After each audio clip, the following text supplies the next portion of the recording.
Bonjour à toutes et à tous, nous sommes de retour aux e-talks après les mois de vacances.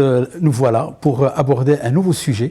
Nous avons par le passé discuté des sujets qui sont en lien avec la santé, avec l'agro-industrie, avec le monde de la finance, et on ne pouvait pas démarrer l'année, surtout qu'on est à la veille du démarrage de l'année scolaire. On ne pouvait pas imaginer le démarrage de OZITOX sans parler d'un sujet qui nous tient tous à cœur, le sujet de l'éducation. Et pour cela, nous sommes agréablement reçus, chaleureusement d'ailleurs, par le président de l'une des prestigieuses universités, peut-être pas marocaine, pas que, mais aussi africaine, c'est l'université Mohamed VI Polytechnique à Ben Guerir. Et nous sommes reçus magistralement par son président, c'est Hicham El Habti, qui nous reçoit chez lui. On est très ravis de vous recevoir aujourd'hui. Alors je rappelle que si Hicham El Habti est polytechnicien, il a fait l'école centrale, il a fait l'école Pont-et-Chaussée, il a été aussi chez Ernst & Young, il a travaillé à l'OCP, il a été secrétaire général à l'UM6P en 2017 et en 2020, il a été nommé président de l'UM6P et donc c'est avec lui que nous allons entreprendre ce beau échange sur le secteur de l'éducation, un secteur qui aujourd'hui est reconnu par toutes et tous comme étant un secteur hyper important pour l'avenir du Maroc, mais pour l'avenir du monde dans sa globalité. Première question que j'ai envie de partager avec Hicham, c'est on voit au travers du nouveau modèle de développement économique aujourd'hui et social marocain qu'il y a tout un chapitre qui a été consacré à l'éducation, un secteur à la fois complexe, pluriel, multidimensionnel. J'aimerais bien avoir ton regard de praticien sur le terrain. Comment ce secteur est aujourd'hui et comment est-ce qu'il pourrait se développer dans le futur? Très bien, merci beaucoup en fait de nous avoir donné cette opportunité pour partager avec vous nos idées, comment on voit en fait le secteur de l'éducation. Je vois ici Beyond Digital et en fait l'ère du digital, l'ère de l'éducation dans le digital. Effectivement, le nouveau modèle de développement a beaucoup parlé de l'éducation et tu l'as dit en fait dans l'introduction, toute nation qui se veut prête pour le développement, en fait, le chapitre de l'éducation est très important. Exact. Beaucoup de choses ont été faites en fait au niveau du Maroc et maintenant si on veut juste prendre la focale du digital, si on devait garder un bon souvenir du Covid, c'est le fait que ça nous a permis, ça nous a obligés en fait d'accélérer la transformation digitale dans ce secteur-là. Et donc je partagerai avec vous ce qui a été fait pendant cette période-là en collaboration, en partenariat avec le ministère de l'Éducation nationale. Donc dès le mois de mars 2020, à l'instar de toutes les universités, toutes les écoles, l'UM6P a dû fermer ses portes et on a dû basculer rapidement vers un monde, digital, vers l'éducation à distance. Mais dès le départ, et en fait ça va avec la mission de l'UM6P en tant que plateforme de biens publics. Donc nous avons mis tout l'investissement qui a été porté par l'UM6P dès le départ dans tout ce qui est studio d'enregistrement, dans tout ce qui est façon de faire, avec l'ensemble des composantes de l'éducation en partenariat avec le ministère de l'Éducation nationale. Donc, comme vous le savez, il y avait des émissions qui passaient sur Qanat Al-Rabia. Exactement. Il y en avait pas mal qui ont été enregistrées ici, dans les studios de l'UM6P. De là, en fait, on a signé un partenariat avec le ministère, c'était le mois de juin 2020, pour permettre à l'ensemble des universités publiques marocaines de se doter d'un studio équivalent à celui que vous avez vu ici, mais surtout aussi partage de tout le savoir-faire qu'on a cumulé pendant les 3-4 dernières années.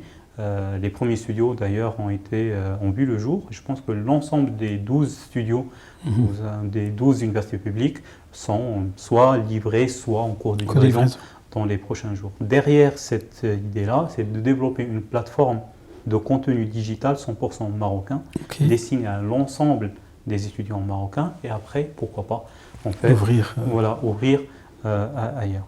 Il y a une autre initiative qui permet aussi de mettre en évidence l'importance du digital dans le monde de l'éducation. C'est une plateforme qui s'appelle Prépa Digital. Ok. Donc, qui a été, pareil, partagée avec l'ensemble des étudiants marocains qui suivent les classes préparatoires. Ok. Donc, c'est une plateforme qui a été développée ici, en partenariat avec le lycée d'excellence de Benguéré. En fait, il s'agit de la digitalisation de tout le parcours Mathsup, Mathspé en environ 1400 capsules. Donc, grâce à un soutien de la Fondation OCP, l'ensemble des étudiants des classes prépa au Maroc avaient accès gratuitement à cette plateforme, ce qui leur a permis de ne pas perdre de temps voilà, à l'occasion des concours, parce que les concours, en fait, il y a une date qui est fixe.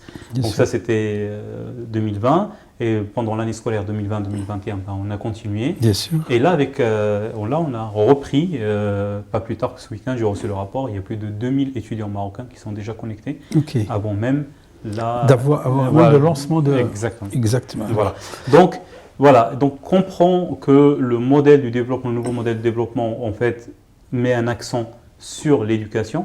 Ils ont raison, parce que c'est grâce à l'éducation que nous pouvons aller encore plus loin dans le développement de notre cher pays. Exact. Alors, ça m'amène justement à une... Peut-être pas une autre question, mais en tous les cas dans le débat, dans ce que tu dis, ce que je trouve pertinent, c'est nous sommes à l'UM6P, c'est presque un laboratoire à ciel ouvert, il y a tellement de choses qui se développent, et ce qui est encore plus intéressant, c'est qu'il n'est pas fait uniquement pour les étudiants de l'UM6P, mais il est partagé dans une logique d'un open écosystème pour l'ensemble, au profit de tous. Ma question c'est... vous êtes aussi dans la recherche scientifique, vous êtes aussi et surtout dans la recherche et développement.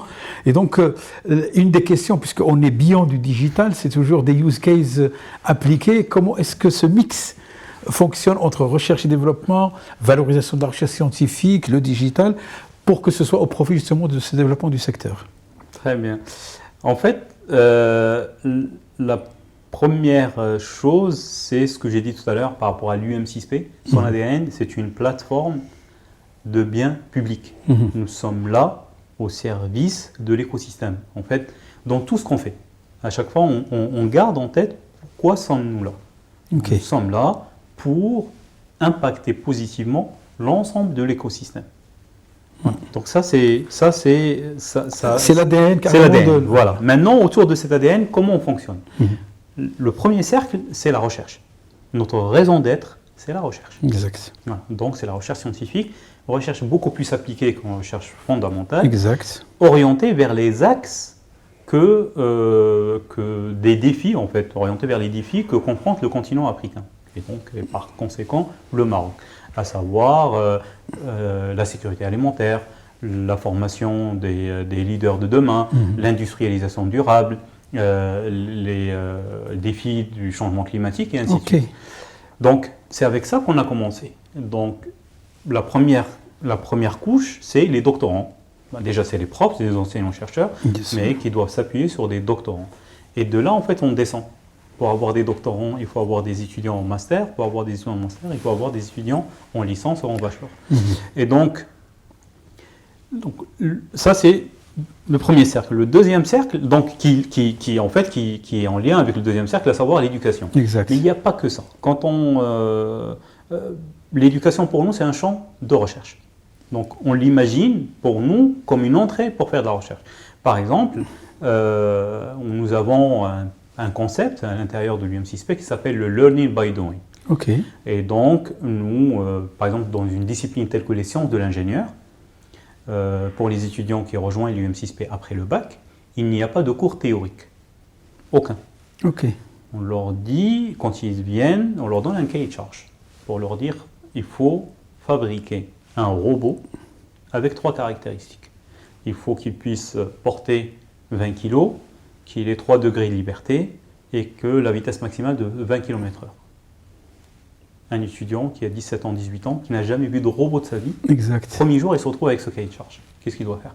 En plus, avec 2 autres personnes qu'il ne connaît pas. C'est la première fois qu'il rencontre. Donc c'est à la fois un mix entre des skills techniques et des soft skills pour travailler en équipe, exactement, c'est exactement ça. Et ils ont 6 mois pour le faire. Et donc, en plus avec la contrainte de gestion de projet sur le temps, exactement. Et pendant les 6 mois, qu'est-ce qu'ils font? Ils échouent. 1 fois, 2 fois, 3 fois, 4 fois, 5 fois. Donc en fait, ils démystifient un peu la notion de l'échec. Exact. Ils arrivent à travailler ensemble, à apprendre à comment travailler ensemble, à aller chercher l'information, donc apprendre à apprendre. Et à la fin, bon, ils se retrouvent avec un robot, en fait ça marche, parce qu'ils sont accompagnés, ils sont coachés et mentorés. Bien sûr. Ils ne vont jamais oublier en fait ce robot. En fait, ils ont tellement galéré pendant 6 mois que même à 60 ans, ils vont savoir. Ils vont se rappeler qu'on peut faire des choses sans les avoir étudiées, sans avoir. Exactement. Et donc c'est le learning by doing. C'est le learning by doing. En fait, c'est l'expérimentation au cœur de l'apprentissage. Exact. Et après, on leur donne les équations mathématiques. Bien sûr. C'est pas au début. En fait, on leur donne ça à la fin, juste pour mieux assimiler en fait la science qui est derrière. Et il me semble que c'est ça qui leur permet de se dire. Cette formule, je sais à quoi elle sert, contrairement à ce qui se faisait auparavant, où on peut apprendre d'une manière abstraite une équation sans savoir son applicabilité sur le terrain. Là, il y a un prof qui dit, est-ce que vous avez jamais trouvé une équation à dérivée partielle par terre? On ne l'a jamais trouvé. Ouais.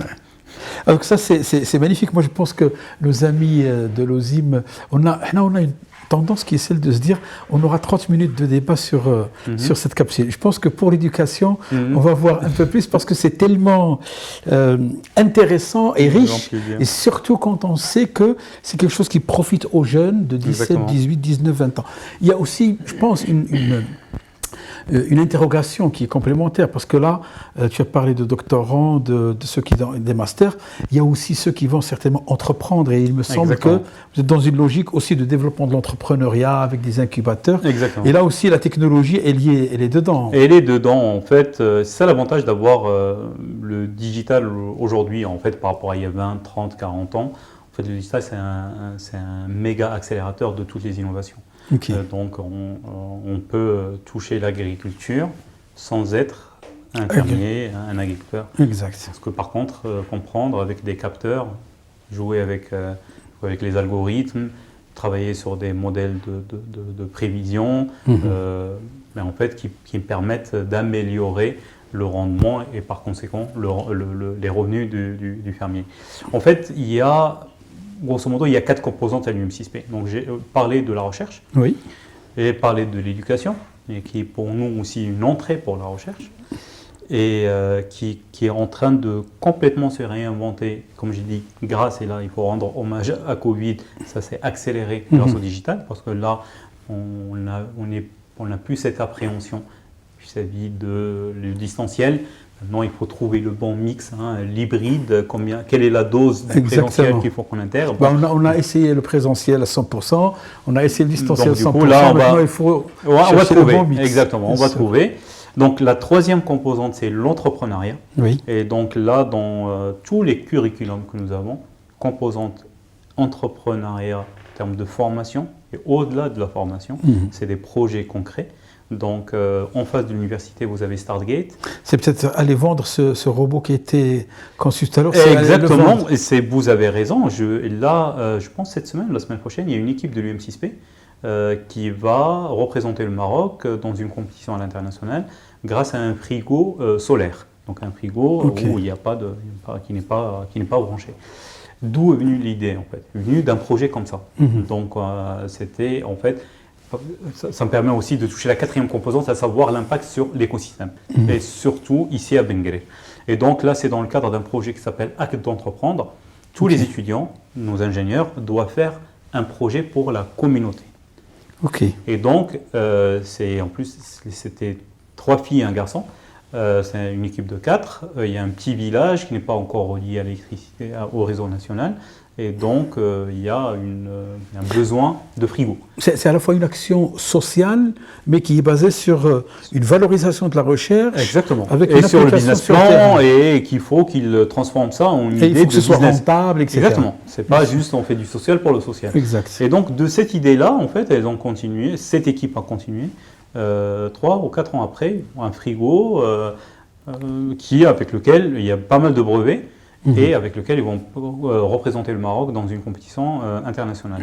Et donc, c'est ces 4 composantes qui interagissent, recherche, éducation, entrepreneuriat et, en fait, on va dire développement durable, ou je ne sais pas comment on peut l'appeler, mais c'est-à-dire toujours avoir en tête l'impact sur l'écosystème et sur la communauté. Parce que, excuse-moi Hichem de t'interrompre, parce que cette question d'impact, elle est, je pense, centrale, et dans pratiquement tous les bilans, les analyses qui ont été faits sur l'éducation, il y a tellement d'argent qui a été dépensé, il y a tellement de programmes qui ont été faits, des financements, mais in fine, quand on va aller chercher l'impact réel sur l'étudiant lui-même, sur la communauté, il n'y a pas grand-chose. Et c'est là où je pense que cette composante d'impact, que ce soit développement durable, trouve son importance, parce qu'il me semble que c'est intéressant même pour les jeunes eux-mêmes, parce qu'ils voient l'utilité de ce qu'ils font. C'est exactement ça. Donc le lien avec le terrain est très très très important. Vraiment très important.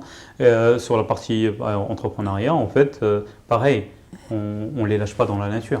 Il y a beaucoup de programmes de formation sur l'entrepreneuriat.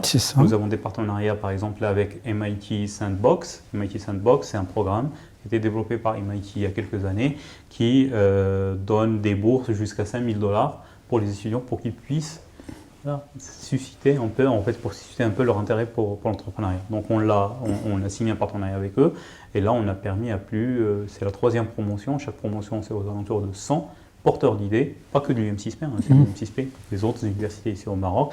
Et là, on est en train de disséminer en fait l'esprit de l'entrepreneuriat.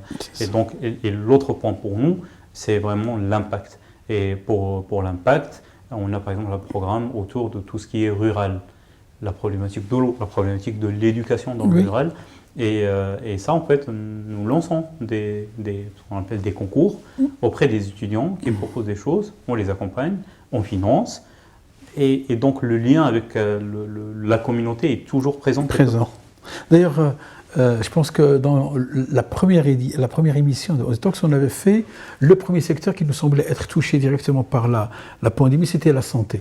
Et quand on a commencé à réfléchir sur quel est cet use case qu'on pouvait montrer, on a trouvé une des applications qui était montée au sein de l'UM6P sur le séquençage génétique. C'est pour dire qu'il y a un spectre très large de recherche appliquée.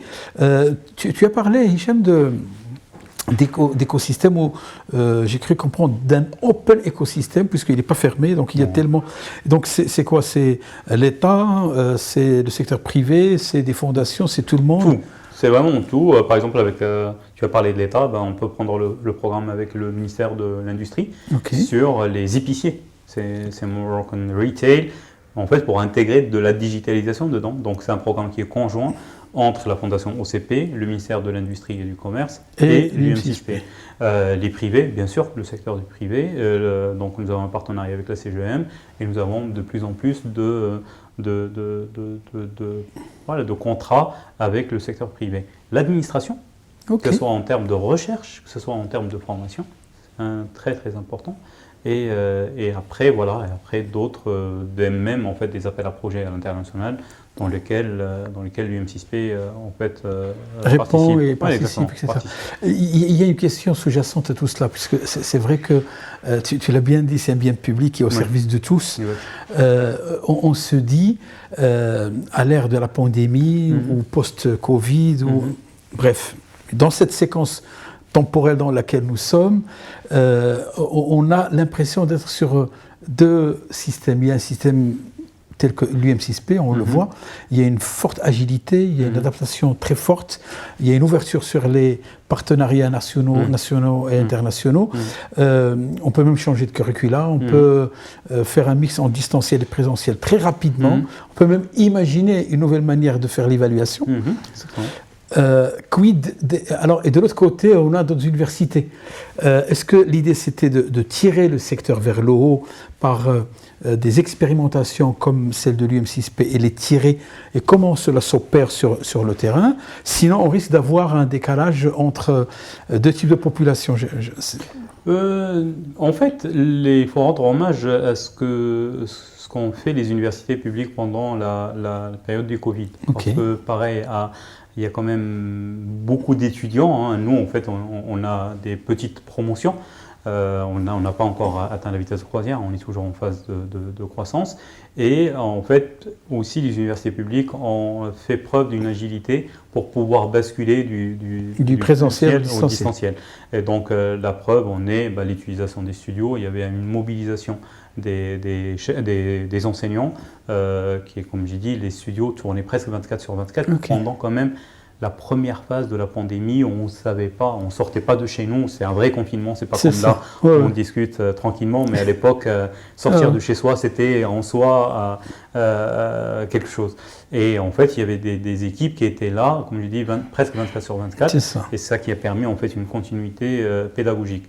Nous, ce qu'on a fait pendant cette période, c'est premièrement, comme je l'ai dit, mettre à la disposition ce que nous avons, partager en fait les équipes qui tournaient, c'était les équipes de l'UM6P, qui travaillaient sur les scripts, des choses comme ça, c'est les équipes de l'UM6P. Nous sommes maintenant en train, grâce à ce partenariat avec le ministère et les universités publiques, de transmettre et de transférer ce savoir-faire.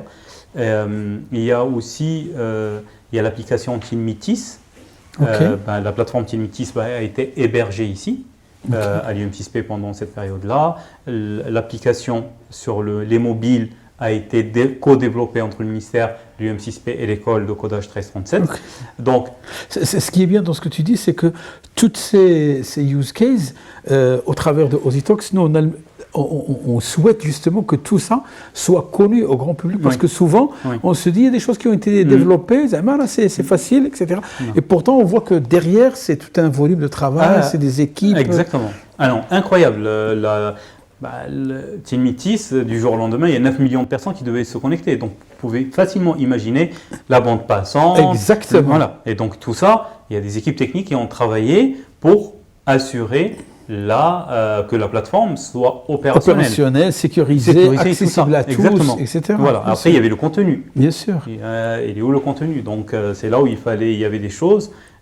Et après, il fallait, comment dirais-je, opérationnaliser opérationnaliser un peu plus même la charte graphique, des choses comme ça. Bien sûr. Ça a été fait. Aujourd'hui, alhamdoulilah, comme je l'ai dit tout à l'heure, l'ensemble des universités publiques marocaines disposent d'un studio de vraiment dernière génération, dernier cri, qui est là, qui va être utilisé pour le bachelor, parce que comme vous le savez, il y a un nouveau parcours qui sera lancé dès cette année, donc le bachelor, donc on passe sur 4 ans, et dedans il y a un focus sur tout ce qui est soft skills, et sur aussi le contenu digital. Maintenant, il faut pouvoir le produire. Et produire, il faut avoir la même chose. Alors, peut-être une avant-dernière question. L'OSIM, avec toute sa communauté, tu le sais très bien, c'est des DSI, ils sont sur plusieurs sujets, et généralement, quand on est dans les technologies disruptives, on est dans le cloud, dans la big data, dans la smart data, dans l'intelligence artificielle. Et souvent, on se dit, sur le terrain, aujourd'hui, pour que le Maroc puisse se développer très rapidement, il y a tellement de choses à faire que la transformation digitale, c'est un must. Mais on a besoin de jeunes qui sortent de l'université directement opérationnels. On n'a pas le temps. Fini le temps où vous allez mettre 2 ans de stage, après 3 ans de DAC, ou 5 ans pour comprendre. Là, on a besoin, tu sors à l'école le 30 juillet, le 1er août, s'il te plaît, pour commencer à développer. L'idée au sein de l'UM6P, est-ce que ces technologies aujourd'hui se développent Oui, en fait, la réponse est oui. Et en fait, je vais donner un peu plus d'éléments. Premièrement, je n'ai pas encore parlé en fait des composantes de l'UM6P. Donc il y a le data center. Donc c'est le plus grand data center ici au Maroc. Il va falloir peut-être qu'on fasse une émission spéciale sur le data center. Tier 3, Tier 4. On est le seul à être Tier 4 quand même, avec le supercalculateur le plus puissant en Afrique, qui fait 3 milliards de millions d'opérations par seconde. Oui, imagine. Il faut que j'imagine. 3 voilà, milliards, beaucoup de zéros. millions, c'est ce que j'ai compris. Il y a 3 fois 10.15. Je n'ai pas raconté de bêtises, c'est ça, 10.15. Donc c'est 3 pétaflops. Qui permet, donc tout à l'heure tu as parlé de séquençage, qui permet en fait de séquençage en un temps record. Exactement. Avant ça prenait des fois 5 semaines, 6 semaines, donc là ça peut prendre 5 à 10 minutes. Donc ça c'est une composante qui est majeure, nécessaire à la transformation digitale. Parce que ça permet en fait d'analyser un grand flux de data en un temps record. Deuxièmement, effectivement, on a besoin de jeunes, de codeurs, des gens qui travaillent dans la cyber, qui travaillent dans le cryptage, exact. Sécurité, tout ce qui est l'architecture. Et là, nous avons une composante majeure au niveau de l'UM6P, à savoir l'école de codage 1337. Donc aujourd'hui, il y a 2 campus. Il y a un à Benguerir, il y a un à Khouribga, et un troisième en partenariat avec la Fondation Tangemed, qui ouvre normalement entre novembre et décembre de cette année. Donc le Maroc va disposer de 3 centres, de 3 écoles de codage 1337, qui répond un peu à cette agilité, parce que c'est un parcours non conventionnel, où on ne demande pas des diplômes à l'avant. Les prérequis de base ne sont pas les mêmes que ceux d'hier. On développe. Et qu'est-ce qu'on développe pendant les 5 ans? C'est l'agilité et le fait de pouvoir répondre à des demandes comme ça, même si on n'a jamais vu la question. Exact. Donc, parce que c'est ça le parcours. Si je devais résumer le parcours pédagogique en un seul mot, c'est agilité au niveau de la 1337. Et aujourd'hui, donc nous avons aux alentours de 600. Peut-être que ça va doubler d'ici un mois, avec l'arrivée aussi de Tangemed. Voilà, donc on est en train de former ça. Même sur le côté dit conventionnel, le centre de gravité de l'UM6P côté sciences et technologies, c'est principalement tout ce qui est mathématiques et informatique.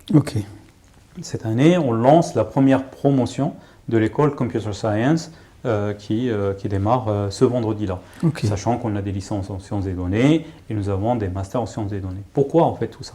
En plus de la transformation digitale, même la recherche aujourd'hui passe forcément par la maîtrise de la data. Bien sûr. Que ce soit dans le domaine de la santé, dans le domaine de l'agriculture, le domaine de la chimie, ainsi de suite. Et donc une maîtrise de ces outils-là est indispensable si on veut faire de la recherche de demain et non pas de la recherche d'il y a 20 ans. Qu'est-ce qu'on peut demander encore de plus? Moi, je pense qu'il y a tellement de sujets que Hicham partage avec nous et qu'on sera certainement de retour ici à l'UM6P parce qu'il y a déjà le data center, il y a 1337, il y a tellement de sujets passionnants et je pense que la communauté de l'OSIM y trouvera certainement beaucoup d'intérêt. Les raisons, ils sont plurielles.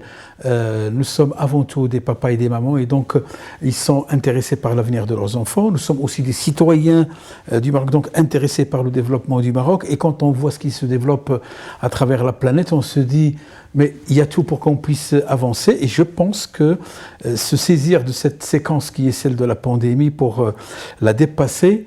Et j'aime beaucoup aussi, puisque tu as eu la gentillesse et le bonheur de partager avec nous des livres, la grande mutation, pourquoi votre futur sera extraordinaire.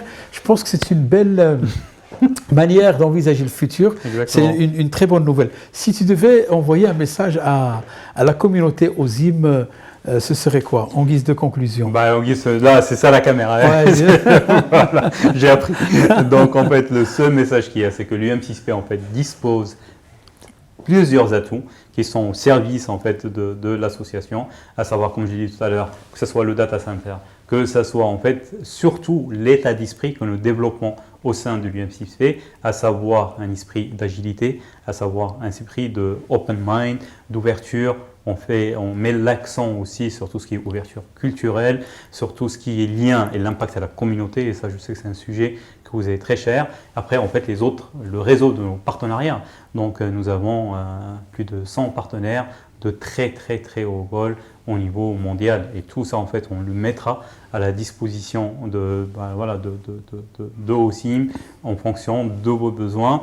Je pense et je suis persuadé que nous avons toutes les capacités pour pouvoir accompagner votre développement. Alors, qu'est-ce qu'on peut dire pour remercier? Je pense que le meilleur ami de merci, c'est beaucoup.